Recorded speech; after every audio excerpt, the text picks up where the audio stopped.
Well, yeah, a lot to learn from. You know, a lot of these guys first time on the field, so had a good amount of plays, a little over 100 plays, and so we're going to have a lot to evaluate. And like I said, every time we can get out here and play real football, it's a learning experience, and so we're excited to watch the tape. Any standout performers come to mind? Guys who have not even necessarily just today, but stepped up through the first 9 practices. A lot of people. You know, there's a lot of people doing really well. The team's working hard, a lot of energy, really great attitudes. You know, so we were nine practices into it now. You know, so we have one more week till spring break, and so have the weekend off now to get healthy and get back. You know, we've banged quite a bit today, so. Looking forward to getting back and starting fresh. From a progress standpoint, a development standpoint, are the guys are they where you hoped that they would be about halfway through spring ball? Yes, they are, and we're much further ahead actually this year, especially on defense because of the system. You know, so there's a lot more that's in as far as all the defense that we put in, the terminology, things like that. I think we're much further ahead than we were last year. Guys are much more comfortable on that side of the ball. You know, so yeah, I would say we're further ahead. At this point in spring ball, what's the purpose of the scrimmage today, and what do you and the coaches hope to gain from it, or what? Well, it's the first time we have a chance to scrimmage. You know, we don't go live typically in practice, and so you only have so many opportunities to scrimmage, and so it's about everything. It's about understanding the situations, making good decisions, not having penalties, understanding field position, you know, the whole bit, you know. So when it's real football, a lot more thinking and understanding about the game comes into play. But they also got to cut it loose and really tackle and see, you know, sometimes when you get close in practice, you blow the whistle like it would be a tackle. That doesn't necessarily mean it's going to be a tackle in a scrimmage. So it was good to get that chance to check it out. How did your quarterbacks do in managing the details and putting others in position to be successful? For the most part, well. A couple mistakes, though. Didn't, you know, throw the ball away when we need to in the red zone. You can't take sacks down there. You know, so those are learning opportunities for sure to understand where we are on the field. I'm not sure I've asked you yet, but what did Mikey Keene show you on tape, or maybe what you watched of him that enticed you to bring him over to Fresno State? Well, he's a very good player there, you know, on a very good team. Played as a freshman, and I think he was 8-3 or something like that. And so you could tell he had a lot of poise. He didn't lose a game in high school. He's a winner.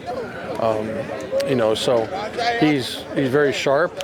You can tell that he's played before because he just feels the speed of the game. He's natural with it and comfortable with it. You know, so, but it's an evaluation and a competition with all of our quarterbacks. And so how close is the margin between Mikey, the guy who's coming in, and Logan, who's been here before and started games for you? It's very close. All of them are close, not just those two.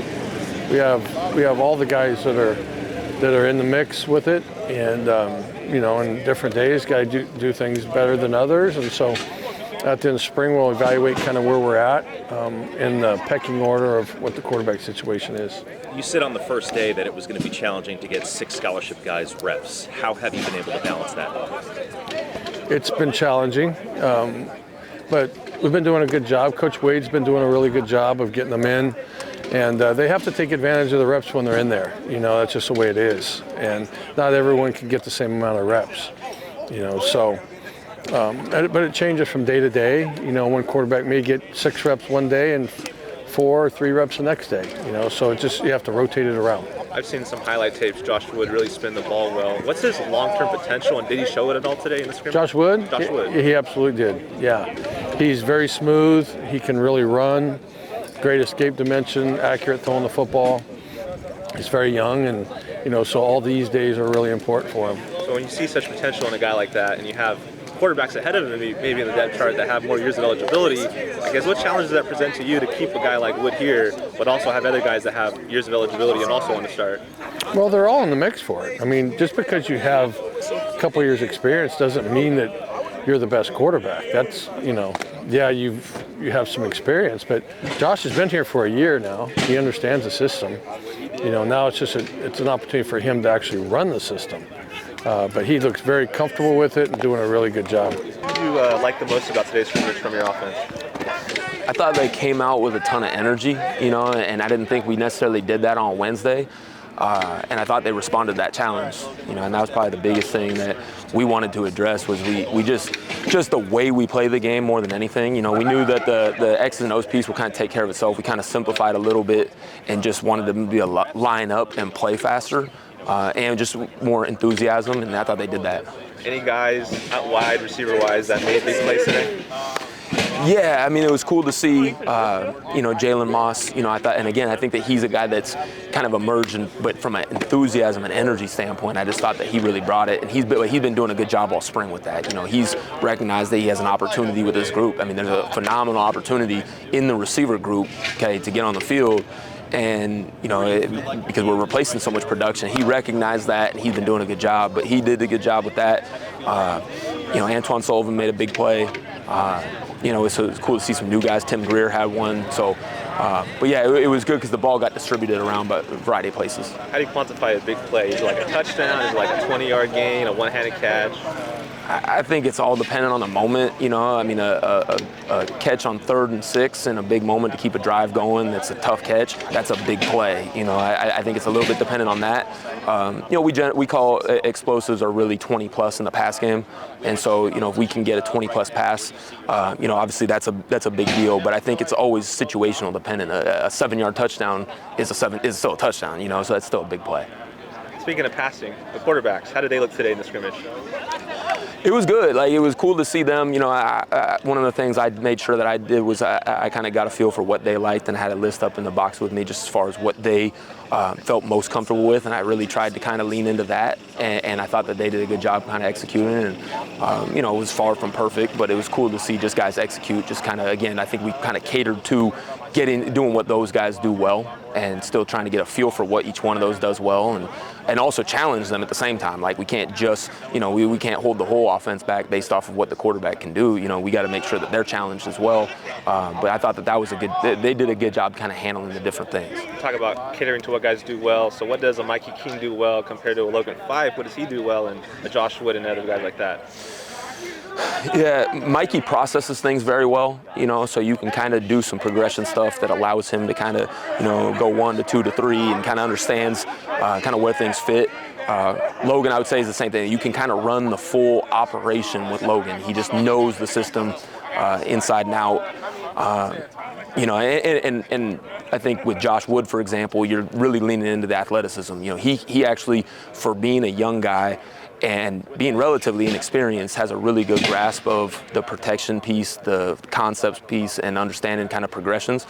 And he's so athletic that you're probably leaning into that heavily with him. And then, you know, and Jalen, you know, again, you're just kind of going, okay, what does he do well? And a lot of it is, you know, when he can be decisive and knows exactly what he's doing, then he's in a good spot. What kind of situation is a guy like Wood in where he has it, you know, he has the talent, he has the intangibles, but there's 2 guys older than him on the depth chart? I know Tevin just told us age doesn't matter, but what kind of situation is Wood in right now? Well, I think ultimately you're looking for a guy at that position. We need a guy that's not going to back down. You know, I think you need a guy that's like an uber competitor, and that's what Josh is. You know, I mean, that dude's in our office all the time. He's watching film, he's asking questions, he's in Coach Wade's office, he comes into me. You know, he goes and sees Coach Tedford. I mean, it's something where he's so competitive, and that's what if you're not at that position, then you're not the guy. You know, and so I think the big thing for Josh is not conceding to anybody. You know, and he's not doing that. The cool thing about it, we don't have to tell him that. You know, I think the big thing for Josh is just understanding the starting job's not going to be won in one day, and it's a marathon, not a sprint, because the install's not done. It's going to continue to come, and you know, I think that's the biggest challenge for all those guys, is just kind of who can operate at the best pace with the install and ultimately, again, put the ball in the end zone. Any questions there? Yeah, so let's talk about the tight ends a little bit, because you kind of lack the experience now in your wide receiver corps, which you didn't have last year, and it seems like the tight ends are getting a lot of reps. What can you say about that group? Yeah, I think the best part about our tight end group is there's experience between Jake Baus and Trey Watson. There's some up-and-comers. I'm really excited about Jake Tarwater, and Cam Beecham's come a long way. At one point, Cam Beecham was actually, he was lighter at one point than 2 of our receivers last year. And to see him, like, he's really committed to that part of it and that part of his game. And I think the other side of it is Coach Bax. Coach Baxter has done a phenomenal job teaching them concepts so that they're not so locked into just what the tight end does. Like, we actually ran something the other day. I didn't even realize that the tight end was, could we check to a play, and the tight end just ran it like no problem. And it's because they've really committed to like really understanding like kind of the full concept of things. And so I think that's just kind of a combination of they're playing well. There's some talented guys in there. There's experience in there, and they've really committed to becoming better players. Any big plays from the running backs today? There were a few runs, and I think we missed some runs. To be honest, I think that we turned some big plays into short runs. And that's probably the one thing that I'm excited to go see when you watch it. Is like, man, like we're so close to having some big plays in the run game, because there wasn't a lot of big plays in the run game, but it was like a lot of like, methodical chipping away at stuff. So I'm curious to see kind of where we missed some things. Cause I felt like up in the box just watching it, it was like, man, like I felt like that should have been bigger. You're up in the box today? Yeah. What was that experience like for you, being an OC and calling plays in the box? I've done it before. I mean, I will say this. Being in the box and not calling plays it's brutal, because you don't feel any of the game. It sucks, and I do not like it. But calling plays, that's where I just feel like that's where the best version of me is going to be. And I think the main thing is we wanted to get experience. We've got, some new guys on our side of the ball on the staff, so I wanted to be as close to how we're going to be in the fall as early as possible. Thank you, Pat.